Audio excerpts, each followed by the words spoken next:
আসসালামু আলাইকুম। সবার আগে বাছাই করা 10টি আন্তর্জাতিক খবর জানিয়ে দেব। প্রথমেই থাকছে শিরোনাম। তবে তার আগে অনুরোধ থাকবে ভিডিওটিতে একটি লাইক দিবেন।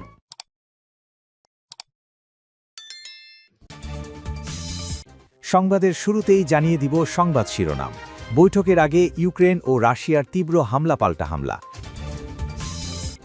এরপর জানিয়ে দিব উত্তর কোরিয়া রাশিয়া সম্পর্ক রক্তাক্ত যুদ্ধে আবদ্ধ কিম। তারপর জানিয়ে দিব শান্তি প্রক্রিয়া ব্যাহতের আশঙ্কা, নেতানিয়াহুকে নিয়ে হতাশ ট্রাম্প প্রশাসন। আরও জানিয়ে দিব নতুন বছরে শুরু হতে পারে গাজায় যুদ্ধবিরতির দ্বিতীয় ধাপ। এবং সর্বশেষ জানিয়ে দিব সিরিয়ায় মসজিদে সন্ত্রাসী হামলার তীব্র নিন্দা ইরানের। বৈঠকের আগে ইউক্রেন ও রাশিয়ার তীব্র হামলা পাল্টা হামলা। যুক্তরাষ্ট্রের প্রেসিডেন্ট ডোনাল্ড ট্রাম্প ও ইউক্রেনের প্রেসিডেন্ট ভলোদিমির জেলেস্কির সম্ভাব্য বৈঠকের আগ মুহূর্তে ইউক্রেন ও রাশিয়ার মধ্যে হামলা পাল্টা হামলা আরও তীব্র হয়েছে।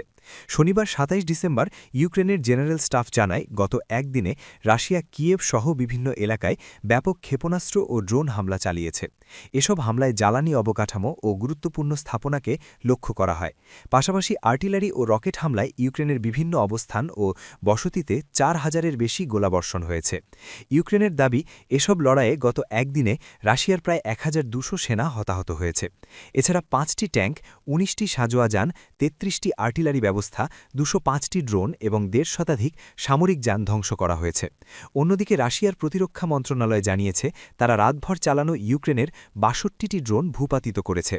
এসব drone Saratov, Voronezh, Rostov, Belgorod, Volgograd অঞ্চল এবং ক্রিমিয়ার আকাশসীমায় ধ্বংস করা হয়। এমন পরিস্থিতির মধ্যেই ওয়াশিংটন থেকে শান্তির ইঙ্গিত মিলছে। ডোনাল্ড ট্রাম্প নিউ ইয়র্ক পোস্টকে দেওয়া সাক্ষাৎকারে বলেন, ইউক্রেন যুদ্ধ বন্ধে শান্তি চুক্তি এখনও সম্ভব। তিনি এটিকে নিজের উদ্যোগে সমাধান করতে চাওয়া সবচেয়ে কঠিন সংঘাত বলে উল্লেখ করেন। ট্রাম্পের দাবি রাশিয়া সমঝোতায় আগ্রহী এবং এখনও অগ্রগতির সুযোগ আছে। এর আগে হোয়াইট হাউস নিশ্চিত করে রোববার ফ্লোরিডার পাম বিচে ট্রাম্পের মার এ লাগো রিসোর্টে ট্রাম্প ও প্রেসিডেন্ট জেলেস্কির মধ্যে বৈঠক হওয়ার কথা রয়েছে।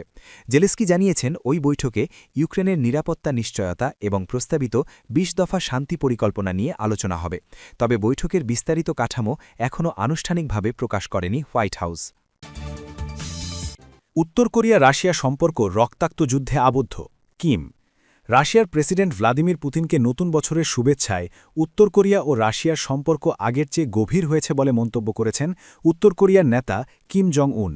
তিনি বলেন, ইউক্রেনের সাথে রক্ত, জীবন ও মৃত্যু ভাগ করে নেওয়ার মাধ্যমে মস্কোর সাথে সম্পর্ক মজবুত হয়েছে।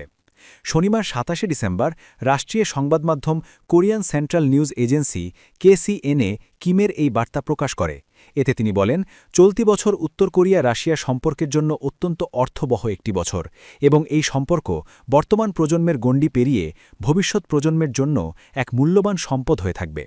এর আগে গত ১৮ ডিসেম্বর পুতিন কিমকে পাঠানো নববর্ষ শুভেচ্ছা বার্তায় ইউক্রেন যুদ্ধের প্রেক্ষাপটে রাশিয়ার পশ্চিমাঞ্চলীয় কুর্স্ক অঞ্চলে উত্তর কোরীয় সেনাদের বীরোচিত ভূমিকার প্রশংসা করেন। তিনি দুই দেশের বন্ধুত্বকে অটুট বলে উল্লেখ করেন। কিম আশা করেন, চলতি বছরে রাশিয়ার মর্যাদা ও ইচ্ছা রক্ষার জন্য দায়িত্বশীল কাজে সুস্বাস্থ্য এবং বৃহত্তর সাফল্য কামনা করেছেন। সাম্প্রতিক বছরগুলোতে উত্তর কোরিয়া মিসাইল পরীক্ষার হার বাড়িয়ে দিয়েছে। বিশ্লেষকদের মতে, যুক্তরাষ্ট্র ও দক্ষিণ কোরিয়ার হুমকি মোকাবেলায় নিজেদের স্বল্প, মধ্যম এবং দূরপাল্লার মিসাইলের নির্ভুলতা যাচাই করতেই এই পদক্ষেপ। এছাড়া এই ঘন ঘন পরীক্ষা রাশিয়ার কাছে অস্ত্র রপ্তানির সঙ্গেও সম্পর্কিত হতে পারে বলে বিশ্লেষকদের মনে করা হচ্ছে। শান্তি প্রক্রিয়া ব্যাহতের আশঙ্কা, নেতানিয়াহুকে নিয়ে হতাশ ট্রাম্প প্রশাসন। ইসরায়েলের প্রধানমন্ত্রী বেনিয়ামিন নেতানিয়াহুর সঙ্গে যুক্তরাষ্ট্রের প্রেসিডেন্ট ডোনাল্ড ট্রাম্পের শীর্ষ উপদেষ্টাদের মধ্যে টানাপড়েন ক্রমেই তীব্র হচ্ছে। গাজায় যুদ্ধবিরতি ও শান্তি প্রক্রিয়া এগিয়ে নিতে নেতানিয়াহুর ভূমিকা নিয়ে ট্রাম্পের টিম ক্রমবর্ধমানভাবে হতাশ, এমনটাই জানিয়েছে মার্কিন সংবাদমাধ্যম অ্যাক্সিওস। প্রতিবেদনে বলা হয়েছে, ট্রাম্পের ঘনিষ্ঠ উপদেষ্টা মহলে থাকা ভাইস প্রেসিডেন্ট জেডি ভ্যান্স, পররাষ্ট্রমন্ত্রী মার্কো রুবিও, ট্রাম্পের জামাতা জ্যারেড কুশনার, বিশেষ দূত স্টিভ উইটকফ এবং white house chief of staff সুজি ওয়াইলস সবাই মনে করছেন নেতানিয়াহু ইচ্ছাকৃতভাবে শান্তিচুক্তির বাস্তবায়ন ধীর করছেন এবং গাজায় যুদ্ধবিরতি দুর্বল করার চেষ্টা করছেন। তবে এক ইসরায়েলি কর্মকর্তা দাবি করেছেন, এই বিষয়ে রুবিওর অবস্থান নেতানিয়াহুর সঙ্গে তুলনামূলকভাবে ঘনিষ্ঠ, যেখানে উইটকফ ও কুশনারের অবস্থান ভিন্ন। হোয়াইট হাউসের এক কর্মকর্তা জানিয়েছেন, ট্রাম্পের মূল উপদেষ্টা দলের সমর্থন কার্যত হারিয়েছেন নেতানিয়াহু। যদিও ট্রাম্প নিজে চুক্তির অগ্রগতি আরও দ্রুত চান এবং তিনি এখনও নেতানিয়াহুর একমাত্র গুরুত্বপূর্ণ সমর্থক হিসাবে রয়েছেন। প্রতিবেদনে আরও বলা হয়, গাজা নিরস্ত্রীকরণ সহ বহুস্তর বিশিষ্ট শান্তি পরিকল্পনায় উইটকফ ও কুশনার যে প্রস্তাব দিয়েছেন তা নিয়ে নেতানিয়াহু স্পষ্ট সংশয় প্রকাশ করেছেন। এই মতবিরোধ সম্পর্কে অবগত থাকায় আগামী সোমবার আগত বৈঠকে তিনি সরাসরি ট্রাম্পের সঙ্গে কথা বলে নিজের তুলনামূলক কট্টর অবস্থান গ্রহণে তাকে রাজি করানোর কৌশল নিয়েছেন বলে এক জ্যেষ্ঠ ইসরায়েলি কর্মকর্তা অ্যাক্সিওসকে জানিয়েছেন।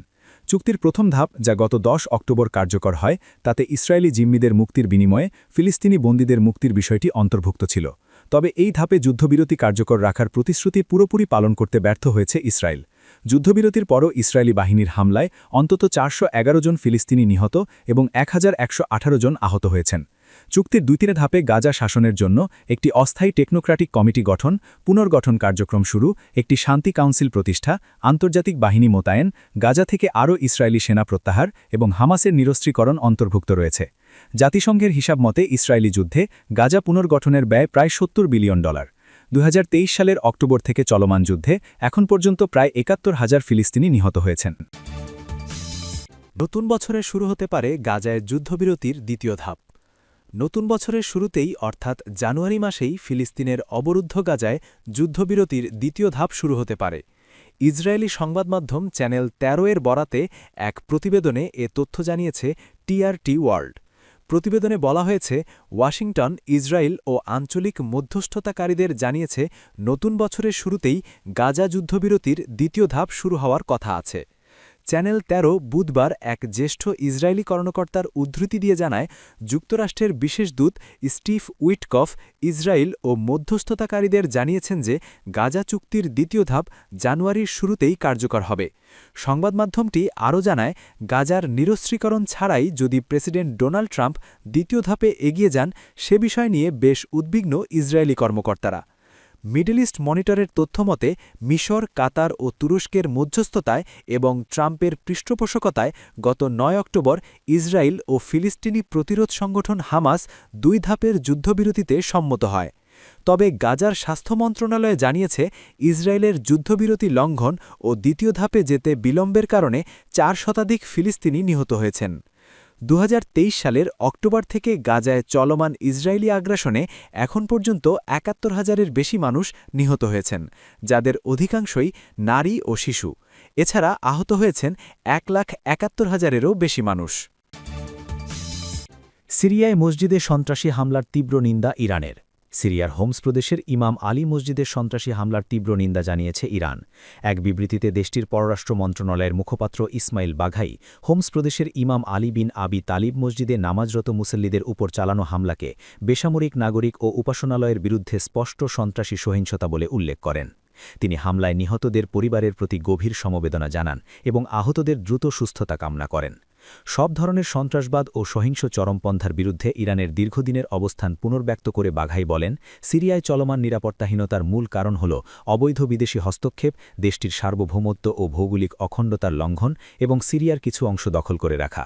তার মতে এসব কারণই সন্ত্রাসী গোষ্ঠীগুলোর টিকে থাকা, বিস্তার এবং কার্যক্রম চালিয়ে যাওয়ার পরিবেশ তৈরি করেছে। মুখপাত্র হামলার সঙ্গে জড়িত সরাসরি অপরাধীসহ পরিকল্পনাকারী ও মদতদাতাদের দ্রুত শনাক্ত করে বিচারের আওতায় আনার আহ্বান জানান।